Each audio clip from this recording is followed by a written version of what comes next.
good people of YouTube? Mountbatten here, and this is the second time I've had to record this intro. I recorded it once the first time before I'd played the ship, but unfortunately that recording was lost. So I'm just go ahead and go through the ship again. I'm going to run through the stats without the commander equipped. Modules have been applied, but I don't want to take them off and throw them back on. I'm just going to say, like, right out of the gate, a lot of the parameters for the guns and such, like their reload time, the turret rotation time, it's very, very similar to Kremlin. So if you go look at a stock Kremlin, it's very close to Slava. But again, I'm going to run you guys through everything just like normal. And anyway, this is the first impressions review of the style of the Slava. Most of the Stalingrad for some reason.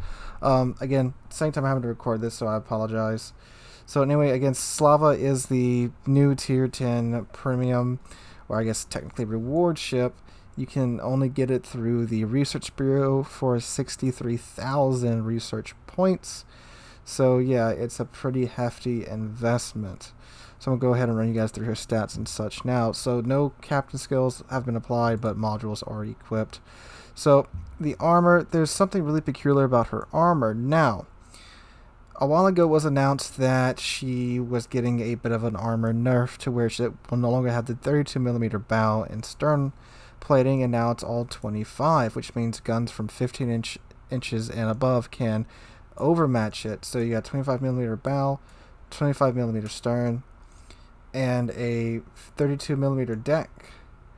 Side plating of 150 upper armor belt, 370 lower armor belt, 350 main belt. And you still get these 100mm Citadel cheeks here. However, it is still a little bit lower than the Kremlin all around. So basically, it's a more squishy Kremlin layout. Now, however, there's something that doesn't appear on this model that they showed you in game. There's actually some boxes in front of the Citadel right here. I'm going to play a clip of that real quick. Hey guys, so here we are in gamesmodel3d.com. This is a website you can go to see the model of, well, a lot of vehicles and a whole lot of other games. You can see their layout and such. So what we have here is the Slava's armor layout scheme.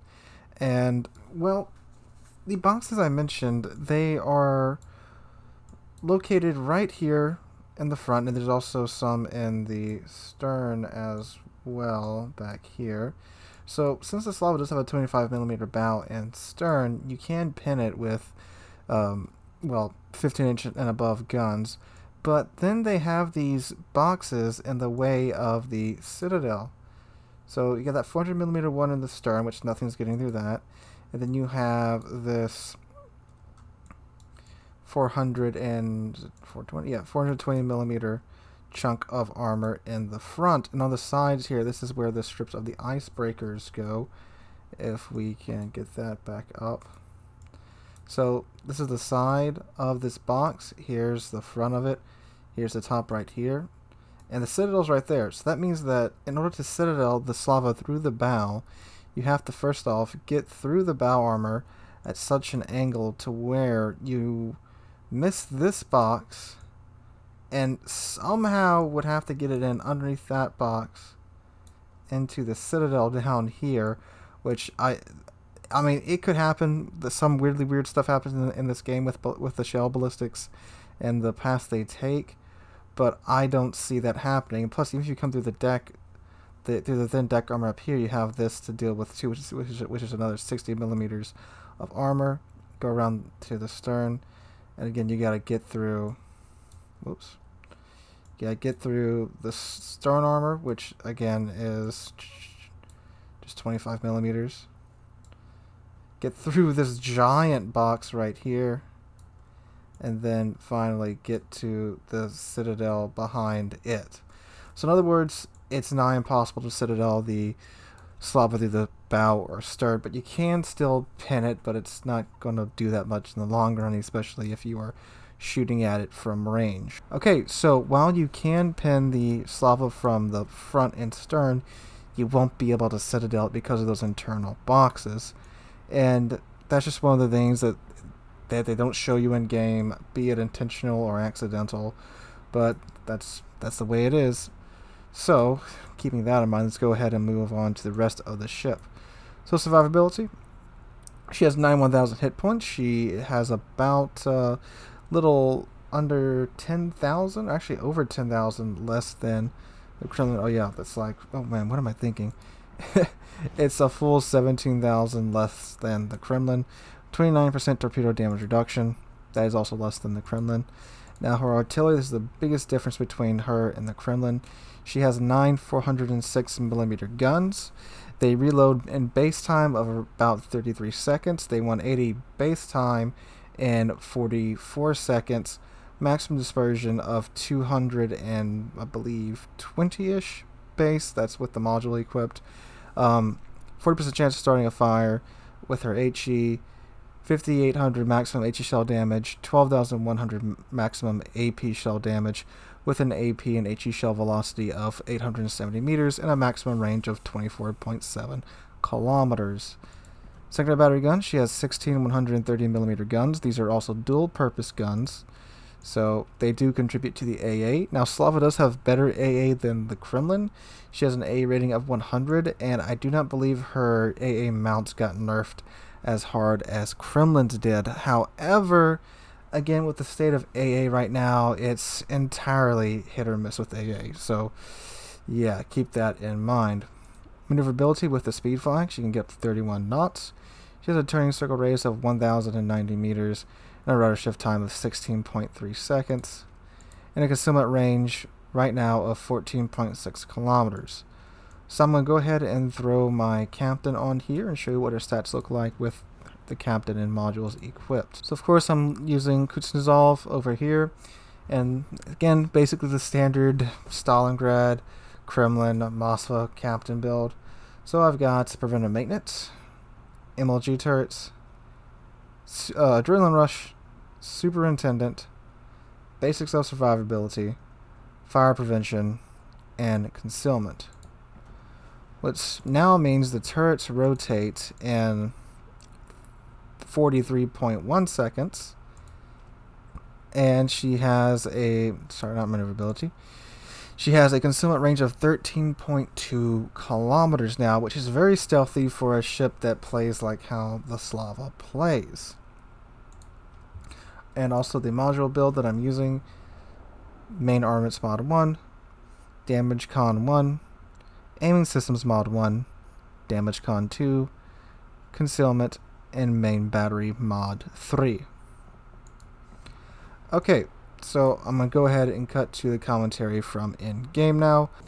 Hey guys, Voiceover Mountbatten here. Now, normally this is a section where you would listen to my live commentary for my first like 3 to 5 matches in whatever new ship I'm reviewing.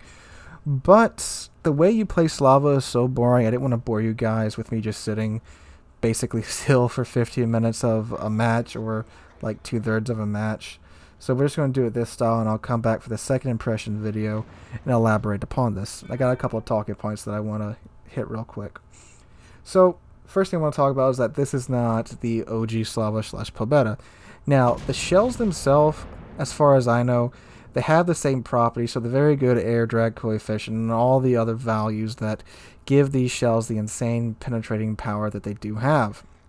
If you don't know, and I do think I mentioned this in the port section, but I'm recording this section and the port section like a day away from each other, so apologies there. But these guns, these 16-inch Soviet guns, have better pins than the Yami's 18-inch guns and the Shikishima's 20-inch guns. So these 16-inch guns literally have more penetrating power than the biggest guns in the game. Let that sink in. So they still have those properties. However, the sigma has been changed and the dispersion has been changed too. They've both been toned down a little bit, but the dispersion is still very, very good. Now, for those of you that don't know, sigma is the value that determines what pattern the shells exit the barrel of the ship's guns. Dispersion is the value that determines how much they fly all over the place after they've left the barrel. Now, this ship has the reverse Soviet battleship gimmick, where instead of the closer you are to the target, the better your dispersion is. The further away you are from the target, the better your dispersion is. So this means at maximum range, Slava essentially has no dispersion, because whatever pattern the shells leave the gun barrels, that's pretty much the pattern that they're going to hit their target. Now, there may be some slight variation here and there. They fly around a teeny tiny bit, but nothing too much. And of course, if RNG comes in and slaps your shells all over the place, that is going to happen. But you get a whole lot less of those salvos where the shells converge into 1 pixel, like you did with OG Slava / Pobeda. Those salvos still do happen, but they're fairly rare. In my first 5 games with the ship, it only happened 1 time. Now I remember because I'm like, oh my god, that's stupid. And it did hit a broadside target, and it actually overpinned, but if it would have hit a little bit lower, it would have absolutely wrecked the Zal that I was shooting at. So, yeah. It still has the penetrating power of the OG Slava, but it's not as nutty within the accuracy department. And it's also able to be punished at range now. It doesn't have a 32mm bow and stern anymore. As you guys saw in port, the armor around the whole ship has been toned down. However, again, like I mentioned earlier, you can't citadel the thing through the nose or the stern because of these silly little armored boxes. So you can pin the nose and stern, but unfortunately you can't citadel through the nose and stern, which means if you are the Slava player, you just got to sit there nose on, and you'll eat pins, but it won't be anything too devastating, especially at 24 kilometers. Because, Yami does have good dispersion, but at 24 kilometers, that's rough to aim at, and you got plenty of time to maneuver your ship out of the way, even from like a dead stop in Slava. So, yeah. Next thing I want to talk about is that it is, of course, incredibly boring to play. That's the whole reason why I'm talking to you like this and not showing you guys my genuine reaction, because my genuine reaction was just a lot of silence because I was bored most of the time. For most of the game, you just sit in the back and snipe. That's what you do. Now, since you do have 16-inch guns, you can't pin the bow and stern of Tier 10 battleships. So you pretty much have to either sit in the back and wait for someone to slip up and show you their broadside, or if there's an angled cruiser that you think you can hit and go for it, go for it. You will absolutely slap the crap out of them if they're a cruiser who's angled, which is kind of sucky for the cruiser, because with these 406mm guns, you won't overpin a lot of Tier 10 cruisers since they are pretty heavily armored by that tier by cruiser standards. For most cruisers, there's a couple that are really lightly armored, Smolensk. So yeah, you can devastate cruisers if they're angled correctly and you hit them in the right spot. However, again, just from my experience from the first 5 games, I don't know if I got really, unlucky and had players on the enemy team that just saw Slava and immediately remembered that they have a DNA key, or if I don't know, I guess I just got unlucky and all these players like to sit bow or stern into the enemy team and not broadside like my team was doing. But anyway, if you're in that situation where you only have bow or stern to shoot at, just load HE. Like, the dispersion is beyond good enough to just constantly hit ships throughout the entire match and not really miss all that much. So you load HE, and with the accuracy of the Slava, you're going to be starting plenty of fires. You can easily burn your way up to a high damage number. Now, the other thing that happened when I was playing is that the first match went almost to the 20-minute mark, and I was honestly surprised, and it was actually a pretty good match. The other 4 matches that I played, the longest one was like 8 minutes. The rest of them were done by either the 7 or 6 minute mark.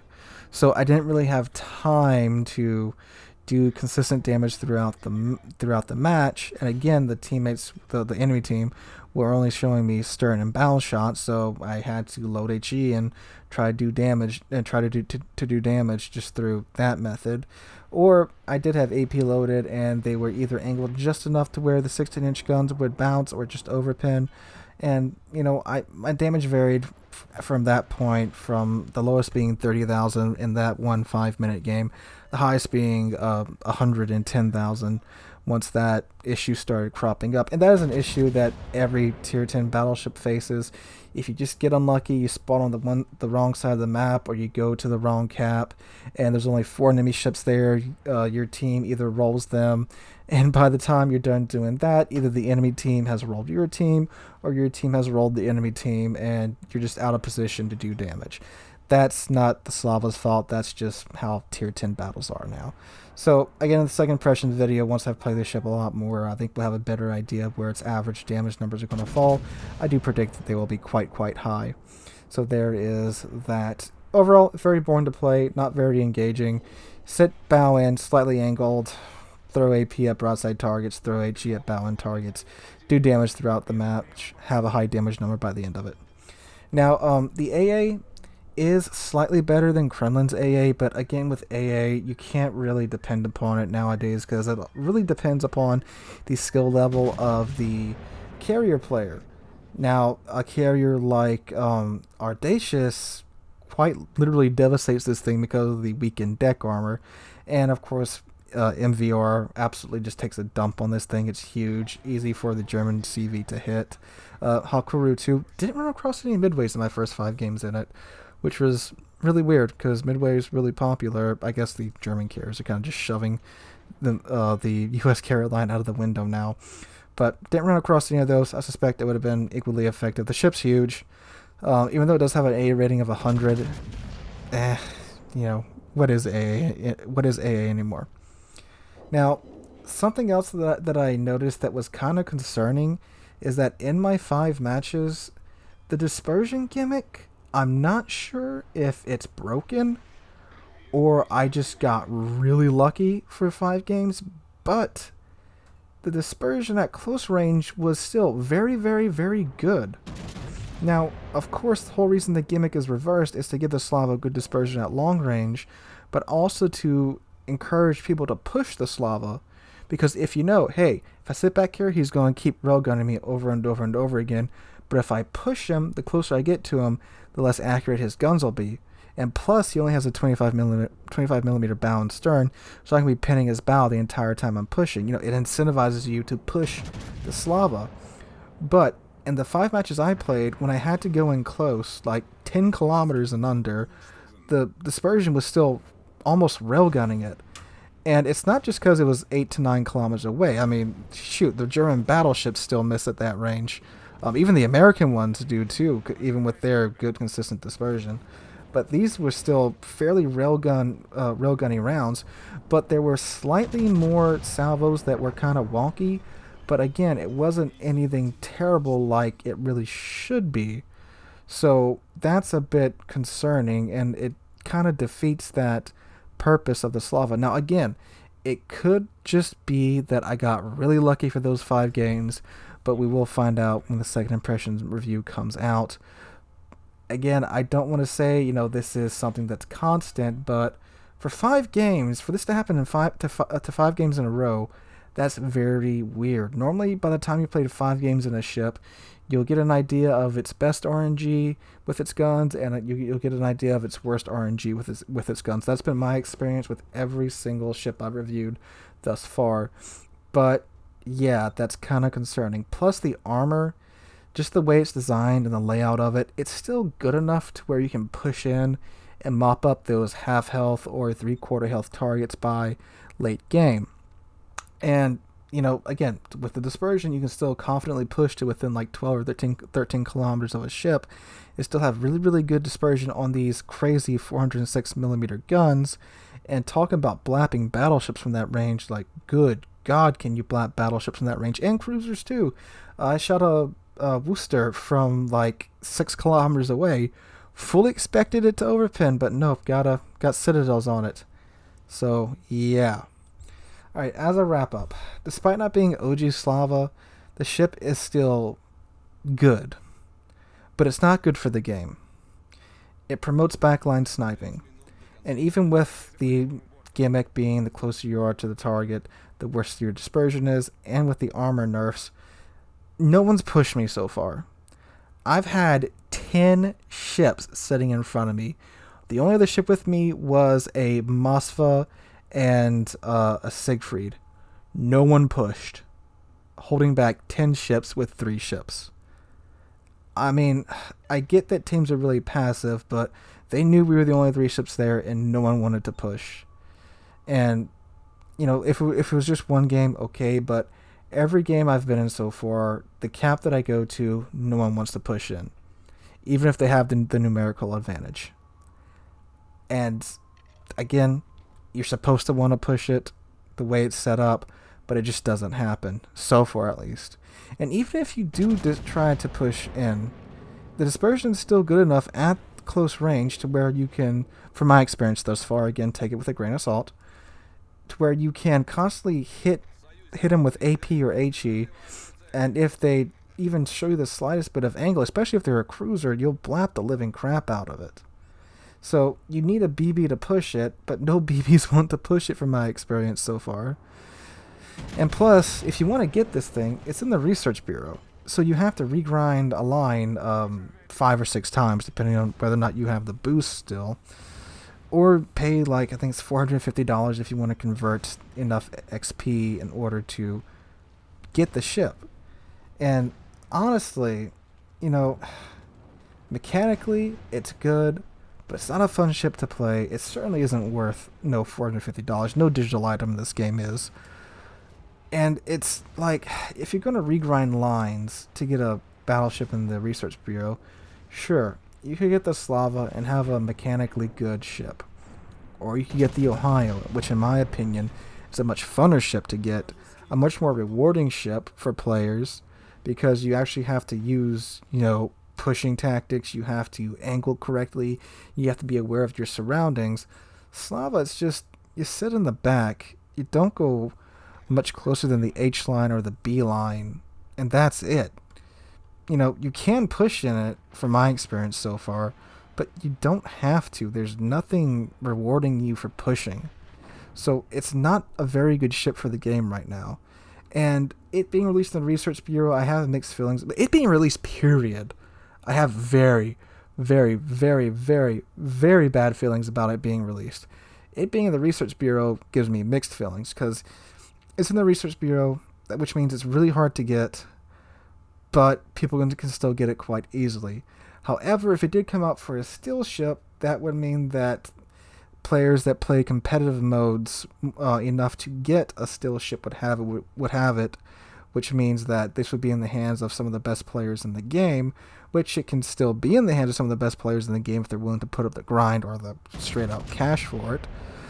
But, God, and if they had released it for free XP, it would be absolutely everywhere by now. So I disagree with them releasing it, but I do think that the Research Bureau is kind of the best place to put it in, because I do think that means we'll see the least amount of them now, and that, you know, the average Joe does have a chance to get their hands on this ship, and it's not just some incredibly powerful ship that you can get for steel. But the bottom line is, guys, I don't like this ship. This is a pretty difficult review for me to record. This is literally like the 8th time I've tried to record this review, because I just don't like the ship. I don't want to play it. It's not fun. It's boring. It's pretty mindless to play. It's almost as bad as OG Conch, when you could sit broadside and just spam HE with impunity. But the Slava, you at least have to know where to aim with the AP, where you could actually just spam HE with less impunity than, you know, OG Conch. But still, I don't like the ship. I can't sit here and tell people not to get it because it's a bad ship, but don't get it because it's bad for the game. And I'm going to play the ship enough to review it, and then I'm docking it. I'm not going to play it again. You know, maybe on stream if people really want to see me play it. But honestly, I'm going to dock it after this review, and it's not going to get touched because I think this ship is bad for the game. And that's my opinion. And that's my first impression review of the Tier 10 reward ship Slava. Let me know what you guys think in the comments down below. Hope you guys are having a wonderful day. If you enjoyed the video, please drop a like and subscribe to the channel. We are on our way to 20,000 subscribers. We recently passed 15,000 subscribers, and I cannot thank you guys enough for that. Again, guys, hope you're having a wonderful day. I hope to catch you guys in the next one.